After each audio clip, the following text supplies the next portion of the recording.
everyone, it's Miss Terry, and I'm here with some summer picks for students in grades 7 through 8. We're going to start with some fiction, and then we'll go through the graphic novels that I've chosen, and then some nonfiction.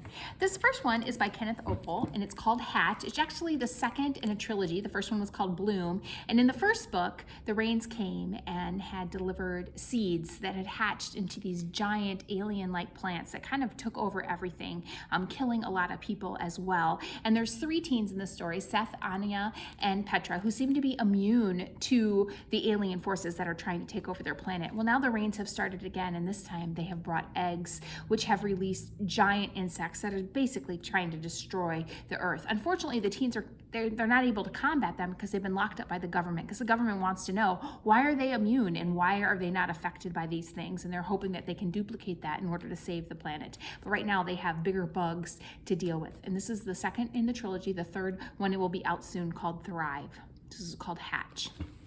This next one is called Instant Karma by Marissa Meyer, and this is about a girl named Prudence who is very smart. She's just about, however, to get a C in science, which is the worst grade she's ever received, and she kind of blames it on her, what she considers lazy lab partner named Quint, who always is skipping class. He never shows up prepared, and he doesn't really seem to care much about his science grade. Well, Prudence cares a lot, and so she asks her science teacher if there's anything she can do, and the science teacher says, okay, fine, you can do a new project, but you have to work with Quint in order to make it work. Prudence actually has this little ability to be able to give people instant karma, whether it's good or bad. So if they do something she doesn't like, she can give them some bad karma. If they do something she does like, she can give them some good karma. And she's hoping that she can use this ability to turn Quint into the ideal lab partner that she needs in order to improve her grades. Little does she know that there's more to Quint than meets the eye. So it's called Instant Karma. This next one is called Game Changer. This is by Neal Shusterman. I always like Neal Shusterman. He has very interesting premises for his books. And then this one, we have Hard Tackle Ash, who's pretty used to getting some pretty hard hits on the field. But recently, every time he ends up getting hit, he goes into another dimension called an Elsewhere. And it's there that he's starting to see the world in a different way, as each dimension gives him a new perspective on what the world could be like. And he also discovers that he might have the ability to make some changes for the good, hopefully, but he only has a certain amount of time in order to do that, and now he's racing against the clock in the hopes that he can make his world better. So it's called Game Changer. This is a new one in the Alex Rider series, Alex Rider Nightshade. We haven't seen a new one in the series for quite a while, so if you're new to it, you will enjoy it just as much as if you are coming back to visit an old friend. And Alex is a member of MI6, which is the British version of the CIA. Yes, he's very, very young, but he's been doing this for a very long time because his parents also were members. And now they've asked him to infiltrate a new sinister society called Nightshade. And Alex is kind of left to his own devices to see if he can stop the evil that is about to be unleashed on the world. So it's called Nightshade, Alex Rider. This next one is called Garden of Thorns and Light, and this is about a girl named Amethyst, and when she was 6 years old, a monster came out of the woods and almost succeeded in stealing her away. It is also the same night that her mom disappeared. Ever since then, she's still struggling. She's still having nightmares about the things that go on in the forest. And now, to make matters worse, green horns are now sprouting from her forehead. And she realizes that there's something more going on than what she truly understands. And her dad is kind of like, he's like, I don't know what to do with you anymore. I can't seem to make you better. So I'm giving you a choice. You can go to a mental institution, or you can go live with your grandma for the summer and see if you can sort yourself out. Well, she decides to go live with her grandmother, and she ends up understanding a little bit more about the Fae power that is within her. And if you don't know what Fae power is, that means kind of the world of fairies. So this is Gardens of Thorn and Light. This next one I think some of you will be very excited about. It's called Hello, Cruel Heart. And yes, this is the prequel to the new Disney movie about Cruella de Vil. And this one looks at Estella, who was 16 years old in 1967 in the summer in London.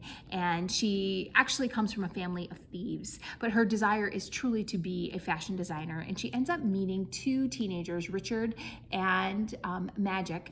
And what happens is they kind of bring her into the world of the very wealthy, but they're not really nice people. And so even though Estella is trying very hard to make a name for herself and possibly become a fashion designer, they really kind of treat her badly and bully her and make her realize that the world is kind of can be rather cruel.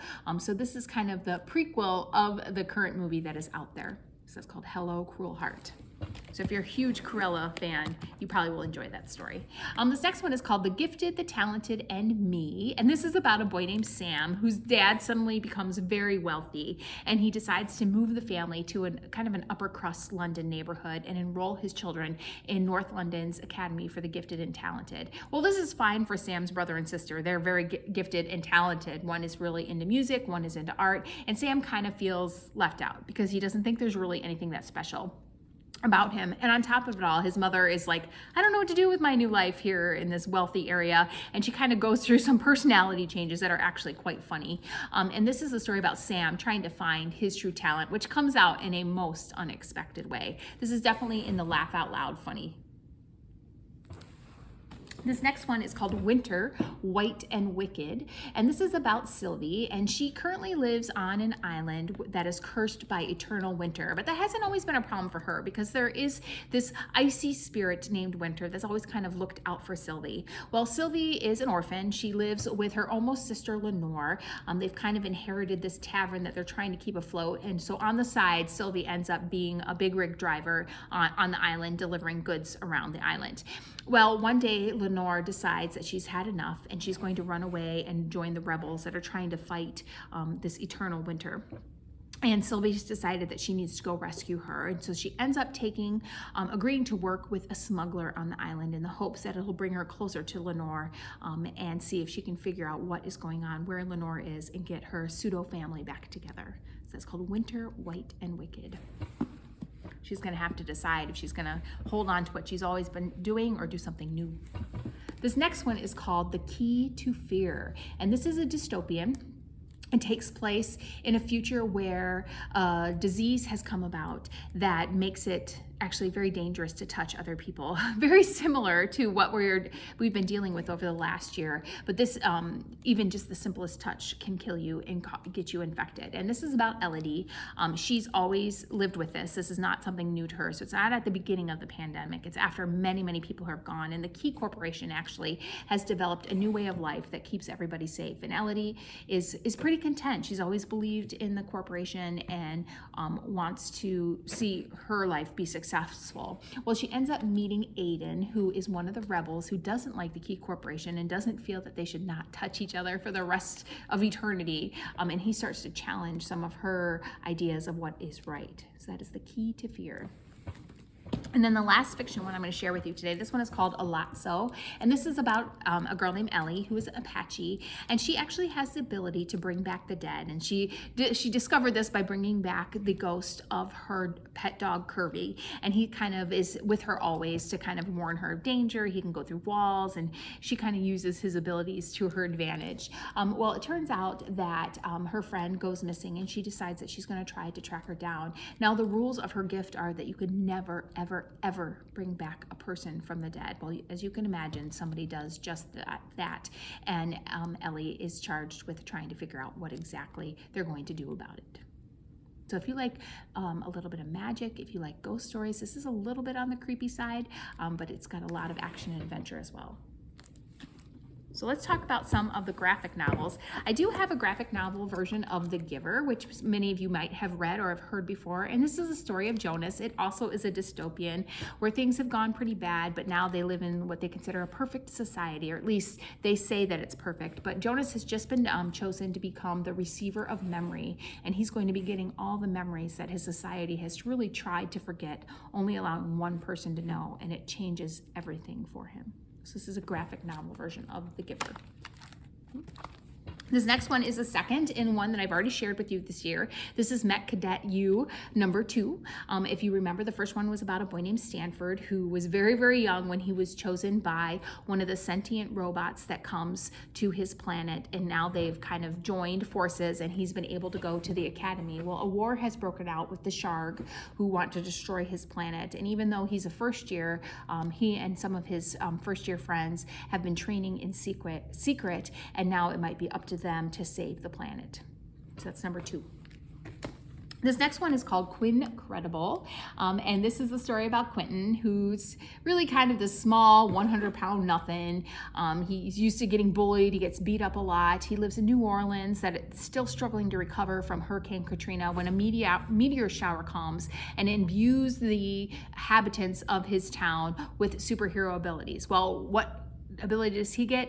He gets to be invincible. So even though he used to be the kid who got beat up, now he gets to be the kid who gets beat up, but it doesn't hurt him anymore. So he doesn't really think that it's that great of a skill until he's recruited by a young girl whose name is Glow. She has her own superpowers, and asks Quentin to help her and her crew try to restore order to their town that's really struggling. I have another sequel to another graphic novel called Sheets. Some of you might have read. You definitely might recognize the ghost on the cover. But this one is called Delicates, and this is the sequel to Sheets, about a girl named Marjorie who discovered that her laundromat was inhabited by ghosts, specifically the ghost of Wendell, and he can only be seen with a sheet on his head. But Marjorie at school has just kind of been accepted into the popular group, and she's afraid that if they discover that she can see ghosts, that she's going to be labeled a freak. So she's trying to kind of keep her friendship with Wendell on the down low. She doesn't really want anybody to know. Well, there's also a girl named Eliza who really is into photography, and she's trying to capture pictures of ghosts. But she gets bullied a lot at school, and now Marjorie kind of likes her, but she's kind of afraid to say that she likes her as a friend. And so now she has to decide, is it really worth it to be in the popular crowd and give up what her true friends might actually be? So it's called Delicates. This next one is called Martian Ghost Centaur, and this is about a town called Southborough that's always been really famous for having seen Sasquatch. Unfortunately, nobody's seen Sasquatch in a while, or has said that they've seen Sasquatch in a while, so their town is kind of dying, and it's starting to get bought up by a tech company that's called Startup.com, which helps other startup companies get started. And Louie is the main character, and she loves Sasquatch and is determined to save her town from this evil corporation. So this one is called Martian Ghost Centaur. This next one is called Seekers of the Aweto, and this is the first one. It's called The Hunt is On, and this is about, I'm probably not going to say these names correctly, so I apologize for that, but Xinyu and Keely, his brother, and they are hunters, and they look for the Aweto, which is kind of this plant-like treasure that's found along the Silk Road, and they always are working with their mother. And then one day, Xinyu finds he finds this offspring of the deity that actually provides the Aweto to their planet. And now he's suddenly kind of become that deity's offspring's caretaker. And he realizes that there's a lot more to Aweto than just the treasure of the plant itself, and that he must keep this offspring secret and safe. So that's the first in the series. And then the last one, this one is called Delicious in Dungeon, and this is about Laos, who is a knight who's been, basically him and his friends were horribly attacked by a dragon and thrown into a dungeon, and now they are running out of food and they're starving, and Laos decides that he thinks that he can start cooking up some really delicious dungeon creatures. This is an anime novel, so it's written from the back to the front, and if you like silly stories about magic and mayhem, if you're a big fan of Dungeons and Dragons, you possibly will enjoy this as well. So that's the first in the series. Now for nonfiction, I have here the 2020 Guinness Book of World Records. So if you always enjoy poring over what the some strange things that people are doing, like this gentleman has the longest nail extensions. I'm gonna hold it up there. And if you're interested in maybe setting a record yourself, you can find out more information about that in the World Record Book.